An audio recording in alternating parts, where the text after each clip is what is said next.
Welcome back to நிலவின் வெளிச்சம் YouTube channel.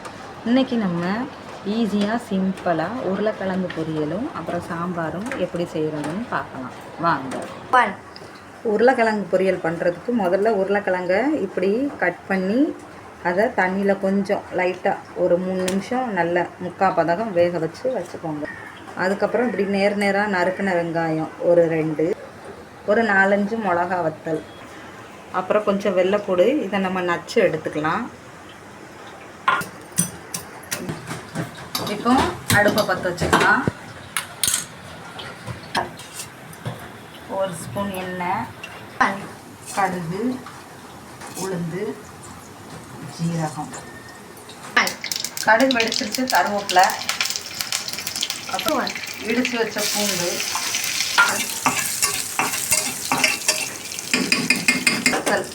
Masala போட்டுக்கிட்டு கொஞ்சம் நல்லா ஃப்ரை பண்ணிக்கோங்க.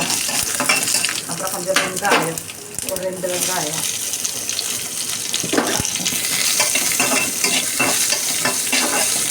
வெங்காயம் பாருங்கள் இப்படி கொஞ்சம் வதங்கிக்கிடணும். இப்போ நம்ம வேக வச்ச உருளைக்கிழங்கு போட்டுக்கலாம்.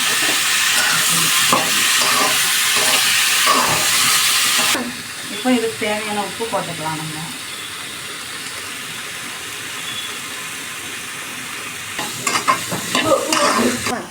லைட்டாக கொஞ்சம் பெருங்காயத்தூள் போடுவோம்.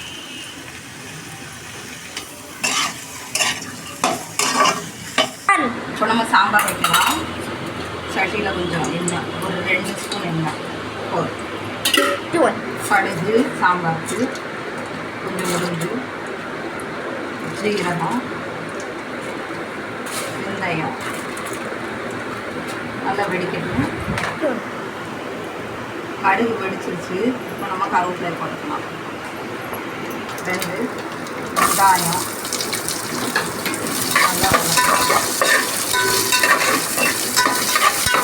கொஞ்சம் லைட்டாக வதக்கி தக்காளி போட்டுக்கிடுவோம்.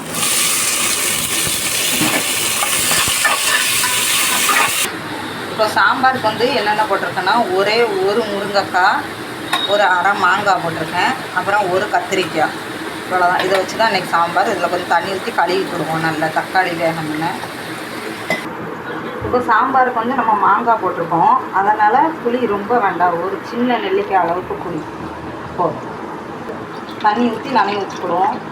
சின்ன கசப்பு நெல்லிக்காய் அளவு புளி தான் நான் எடுத்துருக்கேன் கொஞ்சமாக.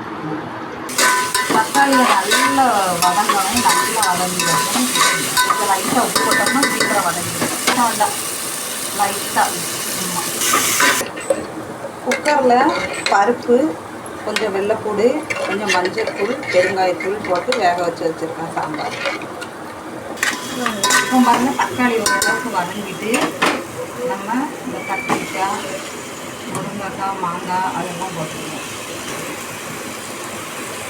சும்மா கொஞ்சமாக மஞ்சள்தூள், ஏன்னா பருப்புலேயே நம்ம போட்டிருக்கோம். கொஞ்சம் மிளகாத்தூள் சாம்பாருக்கு, லைட்டாக மல்லித்தூள், அதான் தனியாத்தூள், நம்ம சாம்பார் பொடிக்கு போட்டுக்கோங்க. இப்போ இதை நல்ல இந்த மசாலா காய்கறி எல்லாத்தோட சேர்த்து நல்ல ஒரு பருப்பு. கொஞ்சம் தண்ணி ஊற்றிக்கிடுவோம். கொஞ்சம் அந்த காய் கொஞ்சம் கொதிக்கட்டும்.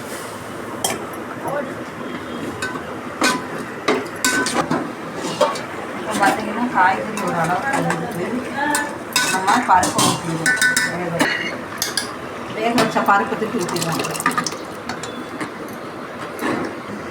பருப்பில் கொஞ்சம் நல்லா தண்ணி இருக்கிறத பண்ணிடுவோம். தண்ணி கொஞ்சம் ஊற்றிடுவோம். இப்போ நம்ம புளியை கரைச்சி கொடுப்போம் நல்லா.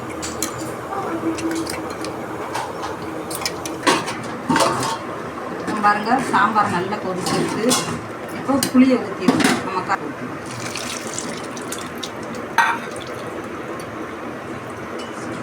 புளியை ஊற்றி கொஞ்சம் நேரம் கொதிக்கட்டும், மூடி வச்சிடணும்.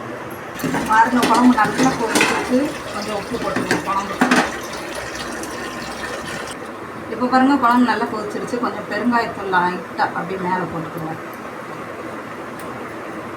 தூள் போட்டு ஒரு 3 நிமிஷம் குழம்பு கொதிச்சா போதும், சாம்பார் ரெடி ஆகிடும். நம்ம அடுப்பா மாற்றிடலாம். குழம்பு நல்லா ரெடி ஆகிட்டு அமர்த்திடுவோம் அடுப்பை. இப்போ பாருங்கள், நம்ம வீட்டில் சூப்பரான சாம்பார் ரெடி பாருங்கள். ஆச்சா உருளைக்கிழங்கு பொரியலும் ரெடி. இந்த வீடியோ உங்களுக்கு பிடிச்சிருந்துச்சுன்னா லைக் பண்ணுங்கள், ஷேர் பண்ணுங்கள், சப்ஸ்கிரைப் பண்ணுங்கள் மறக்காம.